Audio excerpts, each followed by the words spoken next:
Hello, everyone. Good morning, good evening, good afternoon, depending on where you're joining us.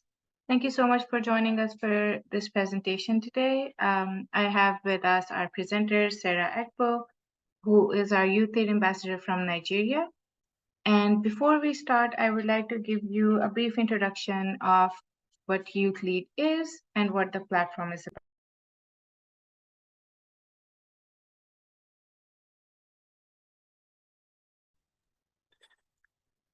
Sorry, Zanira, would you mind starting again? You accidentally went on mute there. Thank you. Okay.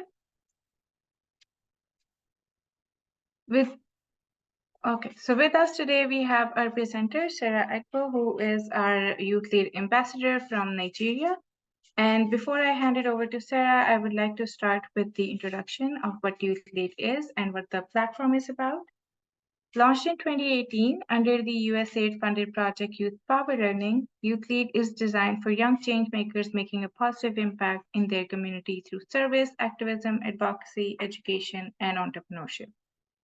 The Youth Lead Ambassador Program is an 18-month professional development and leadership opportunity for young changemakers with a proven track record in mobilizing other young people to have a positive impact in their community. One of the ambassadors, Sarah, will be sharing her presentation today. And before we start, I would like to give a disclaimer that this event contains conversation about gender-based violence, sexual violence, and domestic violence. Over to you, Sarah.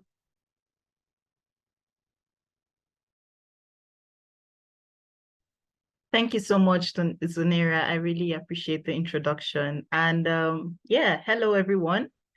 Thank you so much for joining me in my presentation today. And as mentioned, I'm a Youth Lead Ambassador from Nigeria. And aside being a Youth Lead Ambassador, I also work for a non-governmental organization based in Nigeria called Gender Mobile Initiative as a policy lead. And I'm specifically keen on interventions that are aimed at addressing sexual violence in institutions of higher learning. So that passion of mine is what drives my presentation for today. So today we're going to be giving an overview of perspectives from the youth angle in terms of addressing sexual violence, and I look forward to hearing your inputs, your comments, and anything else you have on this. So please, Ben, I would appreciate if you could go to the next slide on this. Thank you.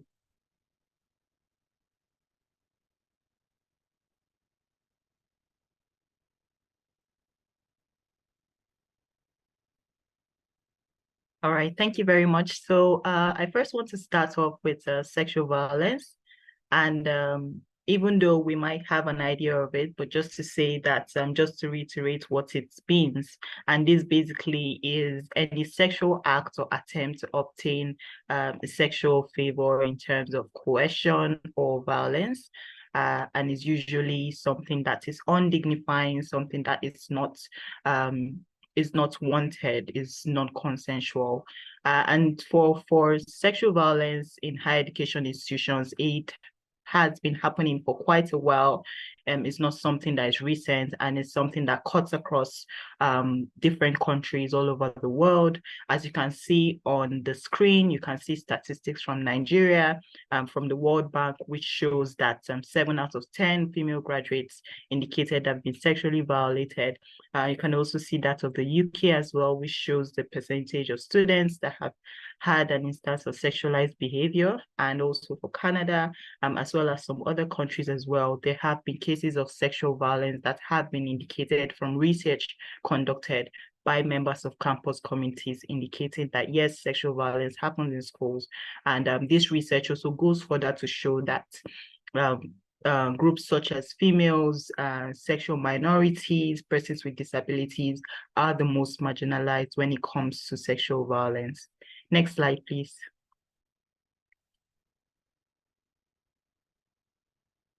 So for these statistics, beyond the statistics, these are like real life stories of people.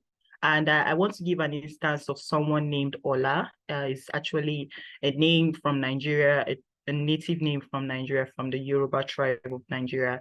I want to narrate Ola's case as one of these persons who have been affected by sexual violence. So Ola is a Nigerian, she's Nigerian, and she's a female student as well in a Nigerian higher education institution. And Ola was basically a second-year student at an institution when she got sexual advances from a male lecturer requesting for her to sleep with him in exchange to get good grades for a core course that she was taking. And because Ola didn't succumb to his wishes, the lecturer decided to fail Ola for not responding to his sexual advances. And in light of this, Ola decided to confide in her friend, who did not know how to go about the situation, in advising her on what to do. And she in turn also mentioned it to another person in terms of on the grounds of secrecy, but unfortunately word got out and Ola's story was heard all over the campus about her turning down the request of a famous lecturer. And for Ola, this was very traumatizing for her because she couldn't walk anywhere without people giving her funny looks or talking about her, whispering behind her. So she had a sense of what was going on and made her really uncomfortable. To also worsen the situation, the institution weren't really supportive in terms of Ola's case. They heard about what had happened, but because of that culture of silence, they didn't really do anything about it. So all these things affected Ola so much to the point that she had to drop out of school. She had to withdraw because of that. Next slide, please. So linking Ola's case, Ola is one of many female students who have had to drop out or who have had to go through the four walls of the university, either dodging persons such as students, lecturers, academic staff, or non-academic staff that make sexual advances towards them, or giving into the demands to be able to go through school, thereby limiting their access to quality education and a safe space for learning. And this environments of learning that are pervaded by sexual violence can be attributed to what we know as causative factors. These factors are highlighted on the screen right now, and I'll just be briefly taking us through each of these factors, what they mean. So the first is lack of comprehensive policies. By this, it means that there are a lot of institutions, I'm speaking from my context, the Nigerian context, we have less than 30 institutions of higher learning that has a comprehensive anti-sexual harassment policies in place. For most of these schools, they have what is known as a code of conduct, which specifically speaks of how persons should relate in these institutions, but there is at most a line or two of what sexual violence constitutes. And maybe if they remember to add something having to do with how to address it, they would do that. But that is a limitation when it comes to addressing the issue, because in the first place, a lot of people have limited knowledge of what constitutes sexual violence and also how to go about it, who to report, and also in terms of how it's going to be treated and the timeline or the time frame for which cases of sexual violence that are reported are to be treated. All these are supposed to be enclosed in an anti-sexual harassment or sexual violence policy, but unfortunately, a lot of institutions don't have that in place. Another thing is the lack of institutional accountability. And by this, it means institutions not being accountable to themselves and also recognizing the relevance of accountable partners such as non-government organizations, civil society organizations, or even government organizations in ensuring that cases that come to them are treated with utmost respect and also swiftness as well. For a lot of these institutions, there are some persons that report to them, but they take the cases lightly such that they don't get to see the end of the case. It is dead on arrival. So this lack of accountability further perpetuates that culture of silence for a lot of people, because they're like, if I go to report and the institution doesn't hold themselves accountable to see to it that this case is addressed, then there's no point for me reporting in the first place. So this again is another reason why sexual violence continues to thrive. A third one is a lack of survival-centered reporting system. And by this, I mean that there aren't enough channels of reportage that are survival centered.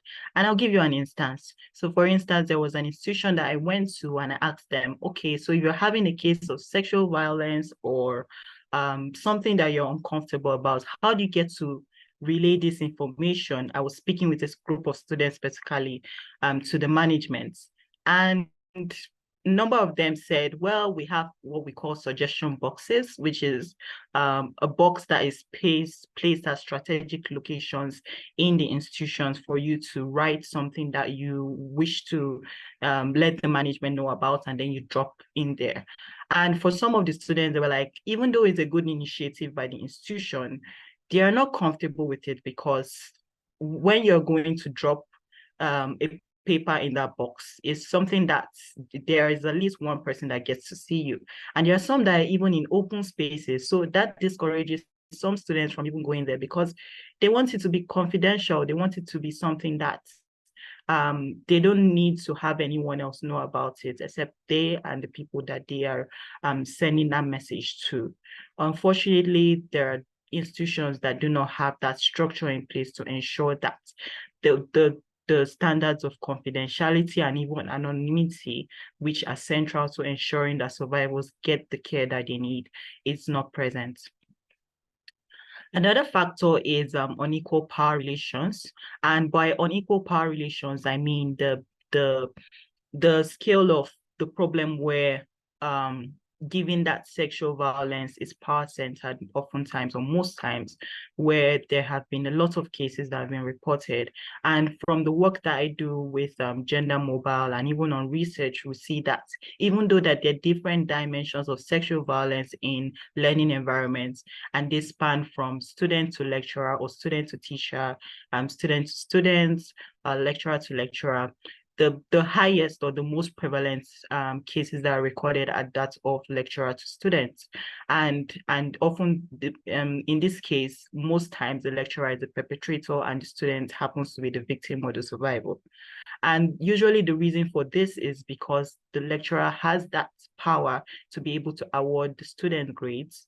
And because of that power that he wields or she wields, they decide that if the student isn't willing to dance to their tune of giving them the grades, they are not able to dance to their tune of giving them the sexual acts that they want. They are not able to reciprocate by awarding them the grades. So in that sense, they are abusing their power and they see themselves in a much more powerful position compared to the students. Age also plays a huge factor when it comes to unequal power relations because most times the perpetrators are older, as well as gender as well. Persons of especially the masculine gender are also recognized to provide more or to commit more of these acts than females from observation and from research from this context. And that is not to say that cases of female lecturers abusing male students do not exist. They are also there as well. Same for cases between students. And then the last but not the least is the permissive culture, climate, and victim blaming.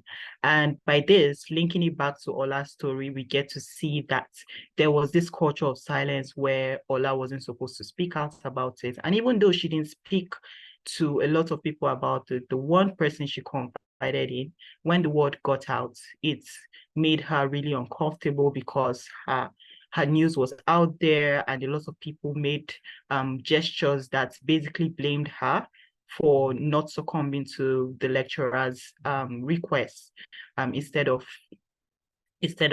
doing the right thing. So that in itself goes to show that environments of learning have this serious issue where persons who report or who wish to report cases of sexual violence either have the choice of succumbing to what the perpetrator wants to be done, or they keep quiet and they just go with whatever it is that needs to be done. If they speak out against it, they are victimized, they're stigmatized, and also the environment around them is not an enabling one that encourages them to speak out, while also providing that safe space where they can be protected from reprisals from other persons who are connected to that perpetrator. So these are the major causative factors of sexual violence in higher education institutions. Next slide, please.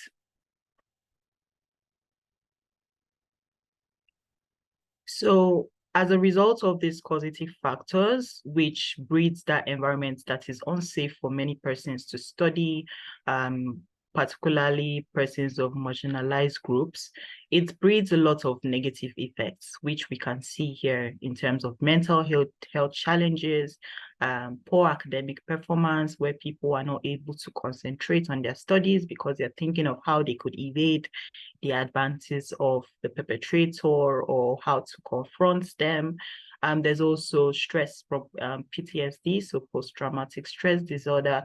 And even in some cases, there have been cases of suicidal ideation where some people went as far as thinking about ending their lives because, again, for some of these issues or cases that come up, there's that question of not just gender, not just sexuality. There's also that issue of the income or background that the person comes from.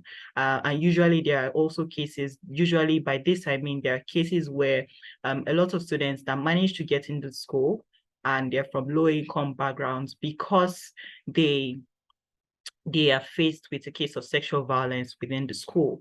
And they are often offered the choice of either offering their bodies or a price to get out of the situation. Because they are from low-income backgrounds, it's not usually easy for them to pay their way out of the situation. So they're either faced with offering their bodies or finding a way to leave the school, or in most cases, having to fall to the whims of the request that is being done, even though they don't consent to that. So that has also pushed a lot of people to think of how they could end their life in the process because they can't even afford to pay their way out since they don't want to engage in sexual acts with the perpetrator. And then it also breeds a lack of trust in the institution, also known as institutional betrayal. And by this, I mean when people are not happy with the way the system works, when they are not comfortable to going forward to the management of the institution to report a case and have that trust knowing that the institution's management is going to see that the case is addressed, to see that the perpetrator is brought to the fore and justice is served.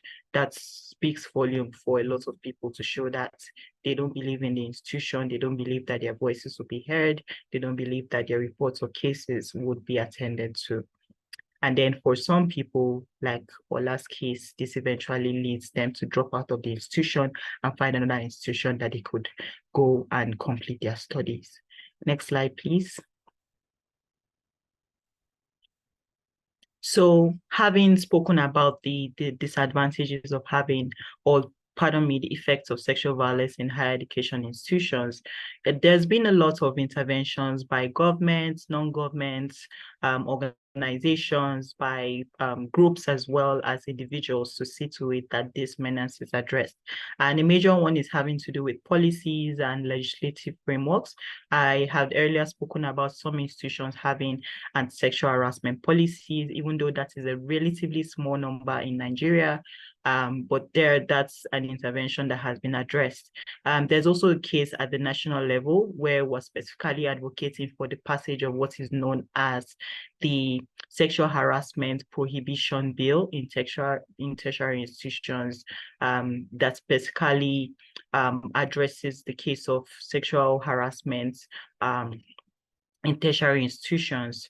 And for now, this bill has actually spanned a period of 6 years and has been passed by the legislative arm of the government and is currently waiting presidential assent before it is passed into law. So once that bill is passed into law, it's automatically adopted or mandated by institutions all across Nigeria to ensure that they adopt that bill and implement it, to ensure that institutions follow the guidelines stated in that bill, to see to it that cases of sexual harassment or any case of sexual violence reported is addressed in a specific manner. And then there's also sensitizations that are held in various schools organized by groups and organizations on sexual violence prevention and response. There are also reporting channels in place. I'd spoken about the suggestion boxes earlier, and for many institutions, the main designated office for reporting of cases of sexual violence is usually that of the Office of the Dean of Student Affairs, particularly in the Nigerian context. There are also committees as well for case management of sexual violence cases. But the issue with these committees is that for a lot of these institutions, the committees are usually known as disciplinary committees. And these committees, they don't just attend to cases of sexual violence, they attend to an array of other cases such as examination malpractice, and cultism and other social vices that happen on campuses. And for that it's quite tricky because they don't really give the attention that sexual violence deserves because of the peculiarity of the case. So we usually advocate that there be a specific committee that is designated to address cases of sexual violence primarily. Next slide, please. So in all of this, we see that in terms of these existing interventions that I have mentioned, we see that youth aren't involved as active stakeholders in the fight against sexual violence in higher education institutions. And by this, I mean that, for instance, the national bill that is awaiting presidential assent, a lot of work that went into it, or a lot of the people that are involved, are usually more of people at the higher helm of affairs, and not people that you could exactly describe as youth. So it had a limited level of young people participating in terms of the formulation of that bill, and even also the assent of the bill right now is in the hands of someone who is not so young. So it doesn't have that involvement of young people as expected. There is some level, but it's not as high as it should have been. And then also in the case of treatment of cases, and also in terms of providing solutions or suggestions on how cases of sexual violence can be better treated. Given the fact that research has gone to show that young people are mostly affected by these cases, it also helps to hear from young people on how these cases can be better addressed. But unfortunately, a lot of these interventions haven't taken into their accounts the needs, the aspirations, the desires of young people. And that defies the nothing about us without us principle, which we seek as young people. Next slide, please. So in view of this, the organization I work with, as Gender Mobile Initiative, we have something called the Campus Safety Initiative. And this is particularly a project, a program rather, that is aimed at supporting higher education institutions to holistically address sexual violence. Next slide, please. Thank you. So, so the Campus Safety Initiative has 4 parts or 4 components. First has to do with policy design and implementation. Second is on bystander intervention. Third is on preventative education. And the fourth is on technology adoption. Next slide, please. Thank you. So I'll be taking them one after the other. So the first slide on policy design and implementation, this basically involves providing technical support to the design and implementation on policies on sexual harassment and other forms of sexual violence.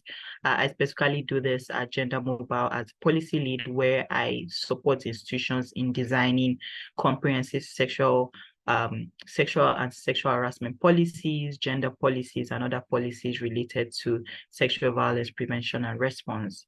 And for this fragment, because we want you to be involved in this, we usually encourage institutions to set up committees that are diverse and all-inclusive, in the sense that these committees must include, if they're having like a 7-member committees, at least 2 committee members, they should have at least 2 to 3 members that are young people, and representatives of the student groups in the school so that their viewpoints on how sexual violence can be addressed in the school would be reflected in the formulation of the policy. Likewise, for committees that are responsible for implementation of the policy, which we often call anti-sexual harassment policy, anti-sexual harassment committee or policy implementation committees. We usually advocate for the inclusion of young people as part of the solution in ensuring that these policies reflect young people's needs as well as solutions that they have preferred. Next slide, please. So the next component is bystander intervention. So given the work I do, and also based on research as well, so we actually had an engagement with young people in the year 2018, and we also conducted a research with them, over 4,000 students in 7 institutions of higher learning. And for them, an interesting thing was that when we asked, do you know anyone that has been sexually harassed or sexually violated in any form? At least 50% out of that 4,000 population of students were able to say, yes, they know someone. So that goes to show the level or the rate at which sexual violence is rampant. And not only that, but the fact that people know about other people, what they're going through, it also speaks volumes as well. So we thought of it that in terms of youth inclusion, it will also be good to not just make these people know or be aware as bystanders and experience what is known as the bystander effect, where you get to know and see what's happening, but you should also contribute to addressing the issues that are happening, particularly with sexual violence. So this is where the bystander intervention component comes in, and it's basically about building the capacity of students, of young people as proactive bystanders, such that when they see something, they say something about it, they do something about it,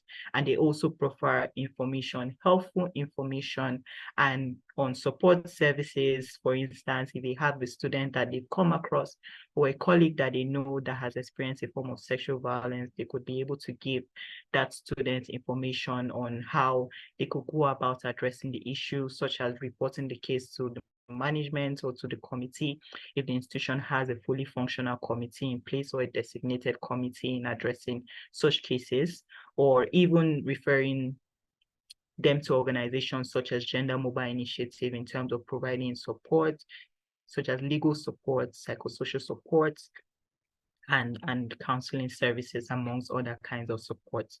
So we believe that with this kind of model, which we also term as a peer model, we see that a lot of people are able to speak up and also be their brothers and sisters keepers as well. So this is what we also leverage, and we see it work in various spaces where a lot of people have come out to say, hey, they know somebody that's going through something, and they link us with the person, and then we get to provide supports to that person, and that person is made feel better because of the support that they have gotten, courtesy of the information that they got from their friend or from someone who was a bystander that witnessed the situation that happened.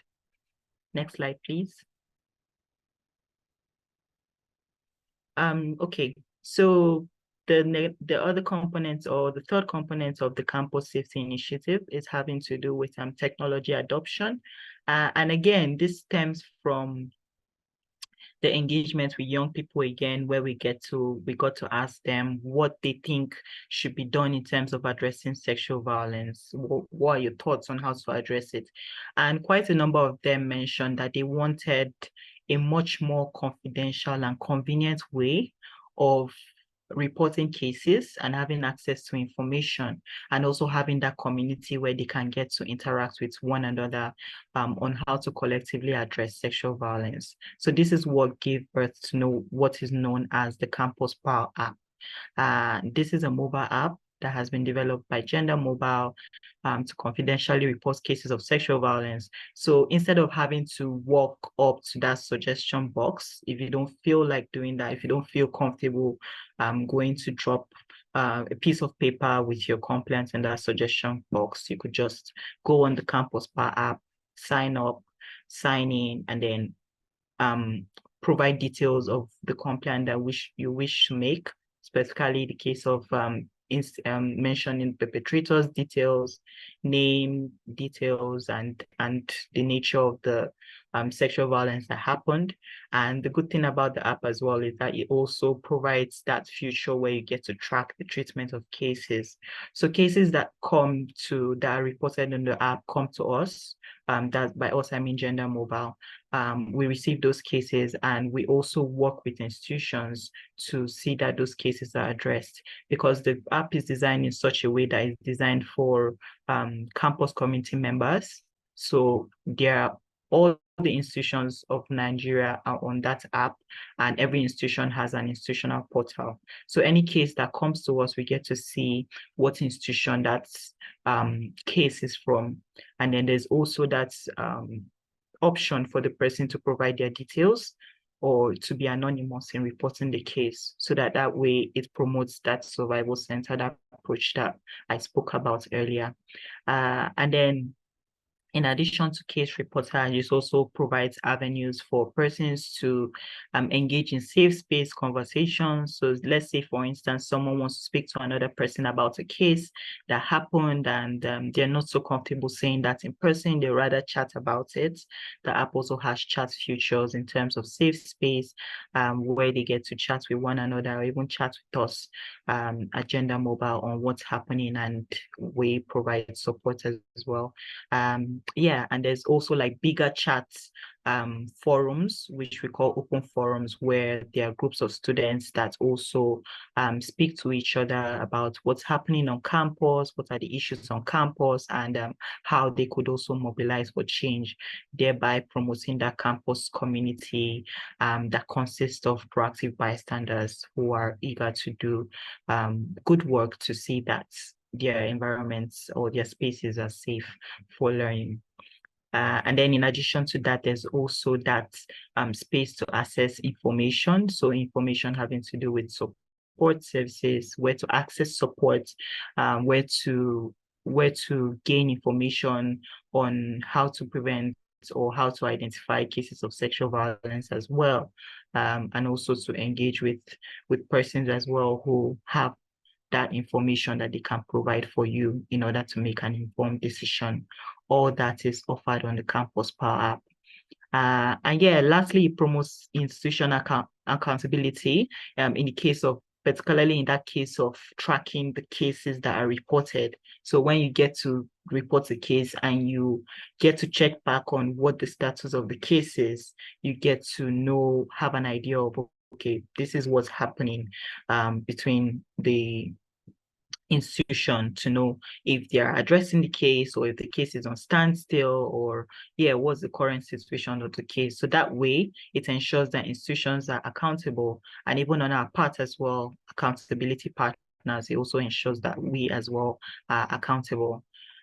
And it also enables persons to identify or match what we call match case, where if you have like a particular person, perpetrator, a common perpetrator that has engaged with a lot of survivors, we're able to compare cases and see the number of cases against one perpetrator and raise that or call the attention of the institution where that perpetrator is situated, so that they would understand or they would get to know the urgency or the severity of the issue in the institution. Next slide, please. All right, so last but not the least is preventative education. By this, we mean basically having a module. And these modules stemmed from, again, our engagement with young people, and them saying that they need a kind of educational toolkit where they get to learn about sexual violence, how to prevent it, how to respond to it, how to be a proactive bystander, and also get to understand also other factors that contribute to sexual violence in terms of consent, in terms of power, in terms of privilege. All these are included in what we've designed as a sexual assault prevention and consent module.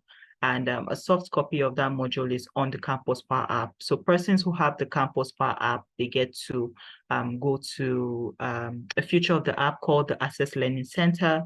And then on that Access Learning Center, you get to see the module, which is in this very kind of image that is shown on the slide, and then you click on it, and then you get to go through or read through the module. You go through the content of the module, and for us, it's not just in terms of prevention, because yes, there's that saying of prevention is better than cure.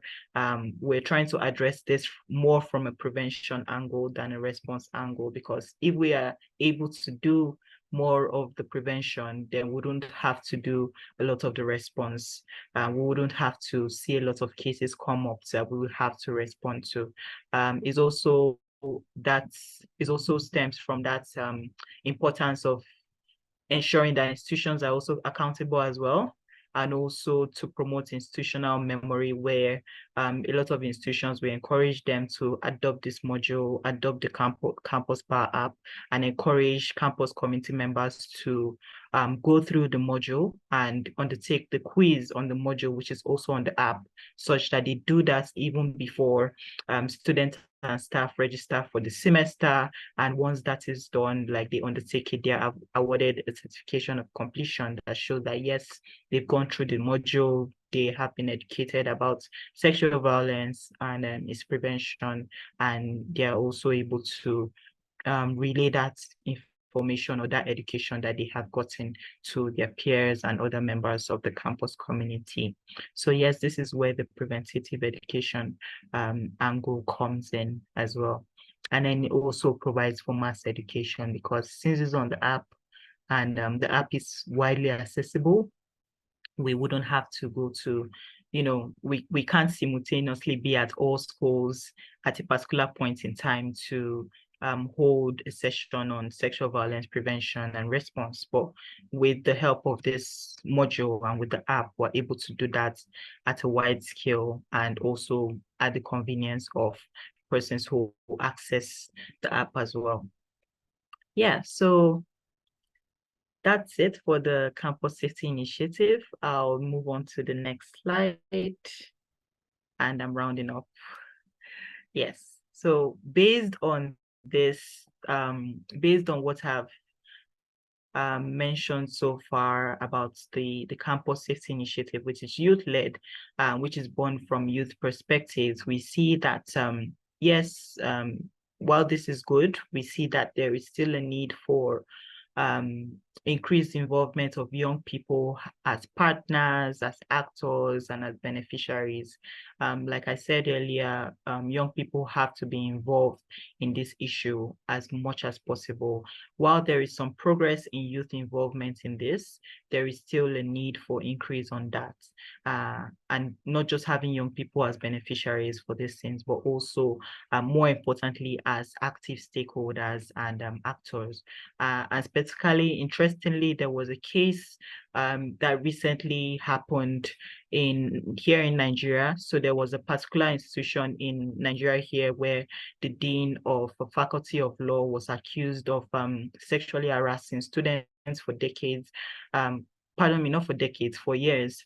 And it's been going on so much that it pushed the students to a point where they had to do a protest to speak out and say enough is enough. We do not want this to keep happening. We want to stop this case of sexual violence happening in the institution. And then it came online. It sparked a lot of uproar on the internet, and because of that protest, there are a lot of attention that is being given to that current institution at the moment. And the dean, that's the perpetrator that has been accused, has been suspended by the management of the institution, and investigations are currently ongoing to see that they get to the end of the matter on that. So that goes to show that young people are, in simple terms, tired of being sexually violated in spaces of learning, and they want action. They want things to be done. They want to be involved in addressing the issue. And also along the lines of engagement, we see to it that males, men and boys, people of other genders are very important in involving them in addressing the issue. They shouldn't just be sidelined. We should acknowledge that there are also persons of other genders, sexual minorities, persons with disabilities that have to be involved in the fight against sexual violence. So yeah, and then another recommendation is the need to recognize that sexual violence, acts of sexual violence are constantly evolving, and as such, preventive mechanisms also have to be evolving as well.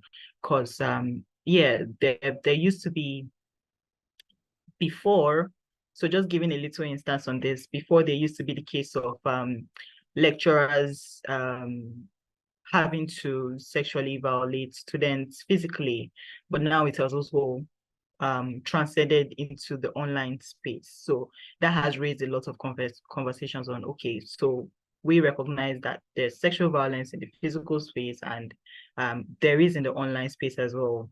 How do we get to address that issue? So that calls for like an innovation on how to address issues on that as well. So there's a need for us to recognize that this issue is constantly evolving and we have to match that evolution as well when it comes to solutions. And then last but not the least is an adoption of an ecosystem approach. So by ecosystem approach, I mean having to work collectively to address the issues. So for instance, as an individual working with an organization that is keen on supporting institutions to promote safe spaces of learning, I realized that I'm not the only one that would be able to. In fact, the issue of sexual violence is too great a burden to bear that I can't do it alone. And even my organization, by extension, can't do it alone.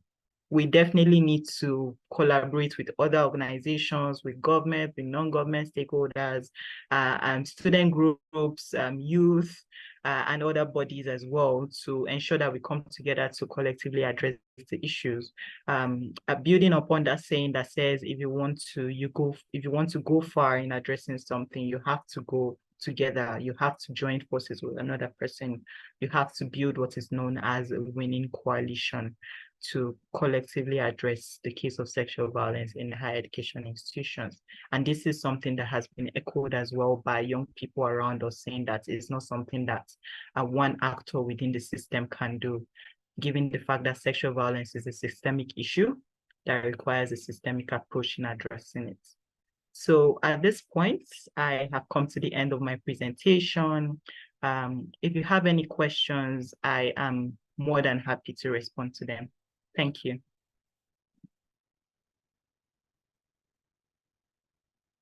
Thank you so much, Sarah. That was truly inspiring and insightful. Unfortunately, it's not just Nigeria, it's other part of the world as well. So I'm sure that our participants were able to get some information about those issues. Does anyone have any question they would like to raise at this point or any feedback? Yes, we will be sharing copy of the slides and the recording later on YouthLead in a couple of weeks. So please keep checking the platform and these will be available.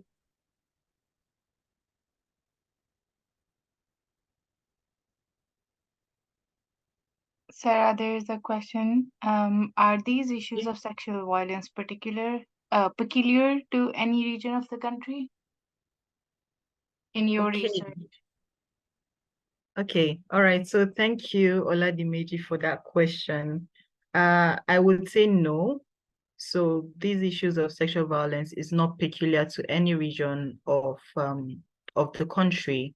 I mean, it's something that happens at different parts. If you're speaking of the country Nigeria, it's something that happens in different parts of the country. So for Nigeria, for instance, we have what is known as Northern Nigeria and Southern Nigeria before we now have them subdivided into geopolitical zones.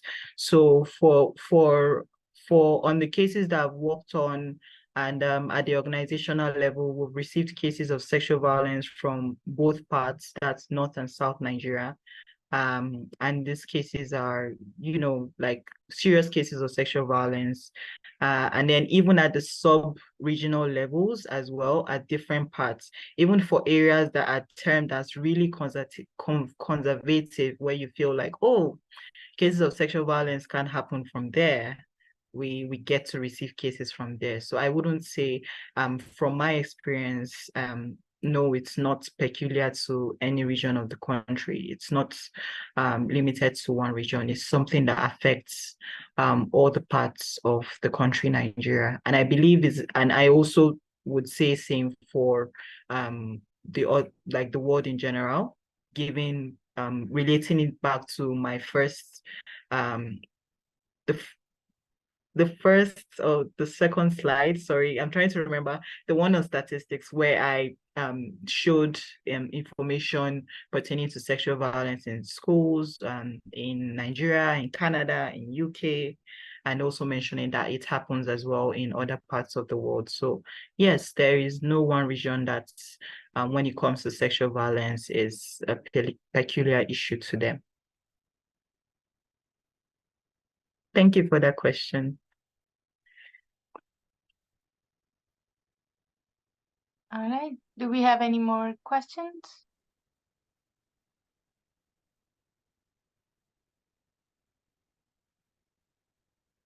I think not. Oh, yep, Nelly, go for it. Hi everyone, thank you for your presentation. And I don't have a question, it's more like a comment, that I think your approach of having different stakeholders involved, and particularly like young men in this discussion, is very important, because women can't do it alone and we really need systematic change.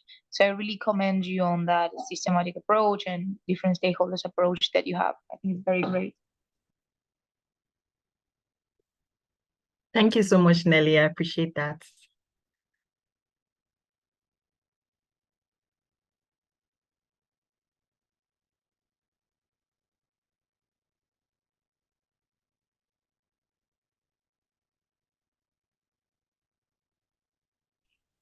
Okay, good evening.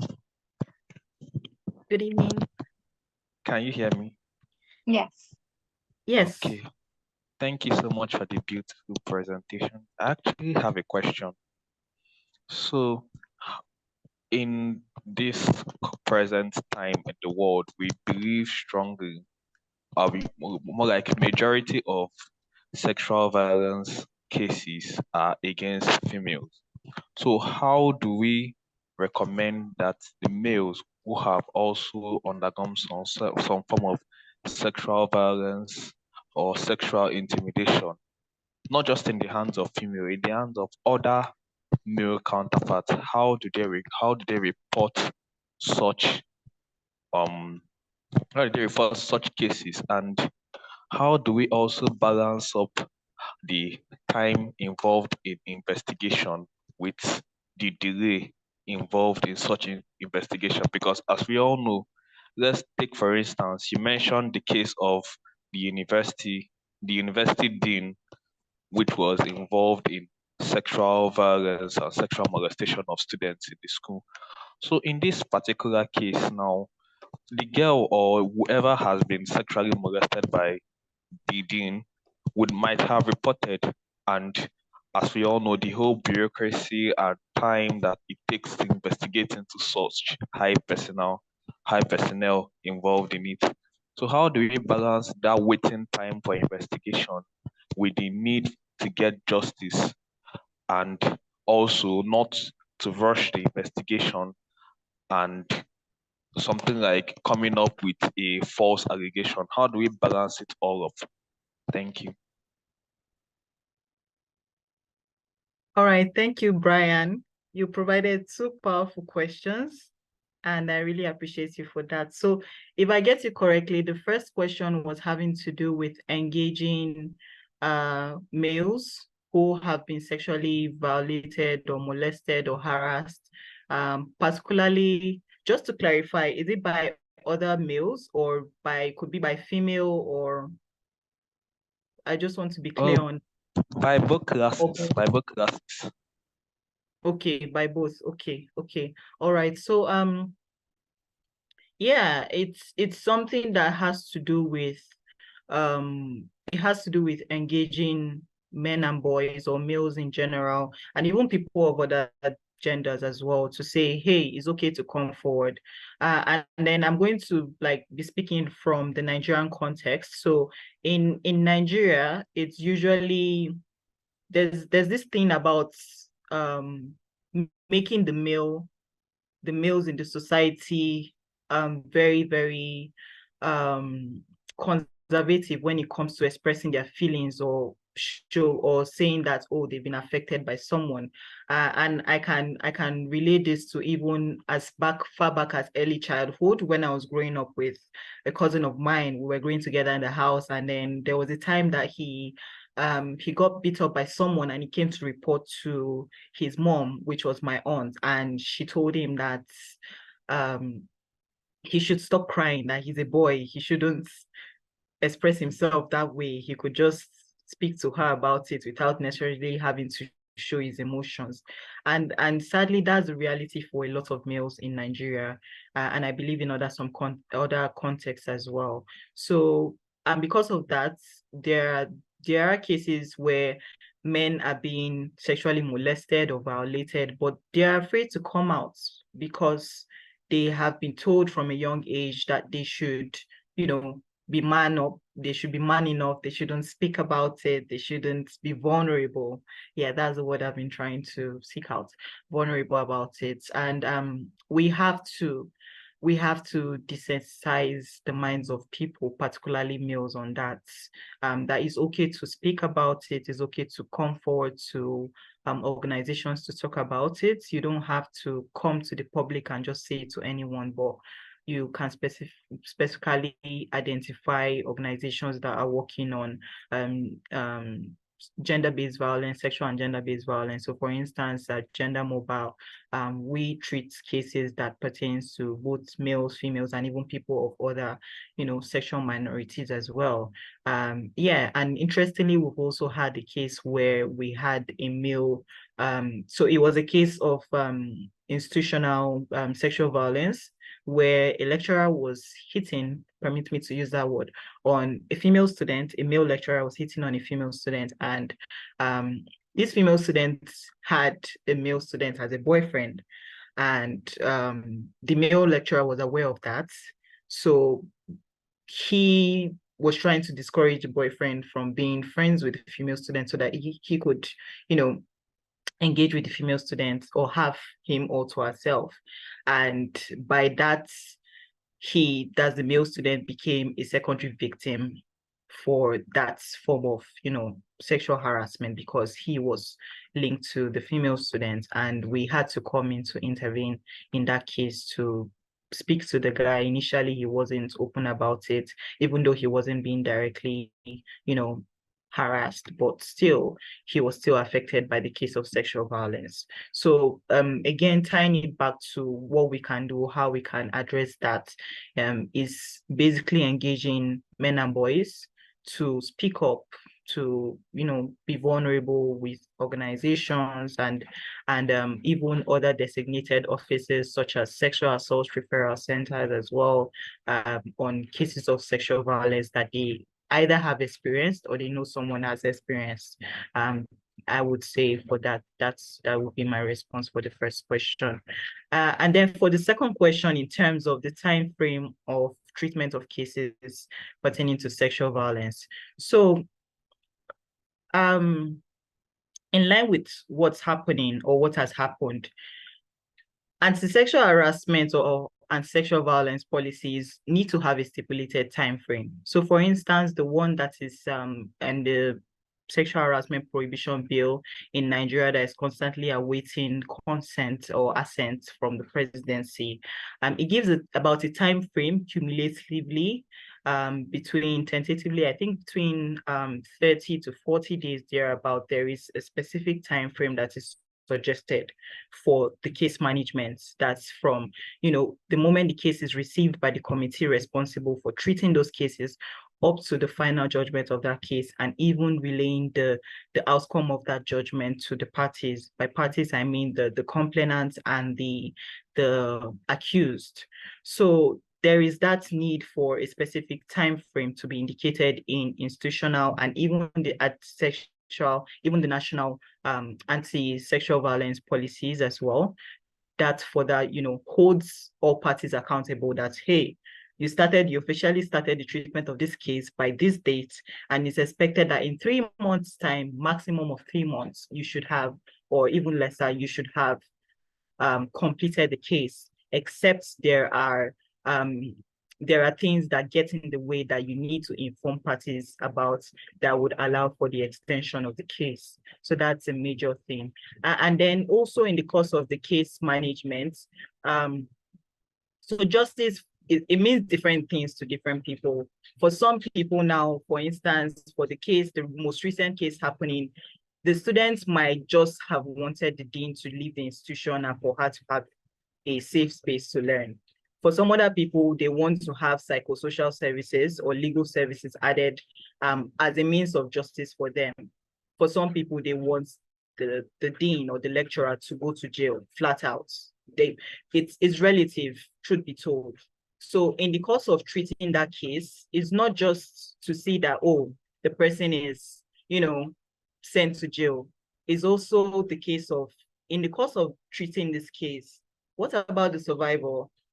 What kind of support is she getting? Is she getting counseling? Is she getting, psychosocial support? Is she getting financial support? Is she getting, is she being, secured, security measures put in place to ensure her safety and security? All those kinds of things have to be considered in the treatment of the cases. So it's not just the outcome in relation to the timeline, but the process is very vital as well. So that would be my response to your 2 questions. Thank you very much. Thank you so much. I really learned a lot. I've really learned a lot here. I have like a jotter full of things I've learned right now. Thank you so much. Thank you, Sarah, and thank you everybody for your question. In interest of time, we'll have to wrap up now. As I mentioned, the slides and presentation, the whole recording will be available on YouthLead in a couple of weeks. The platform will also have information for our upcoming presentation, so please keep an eye out for the next one, and we'll hope to see you all soon. Thank you so much for joining, and have a great day.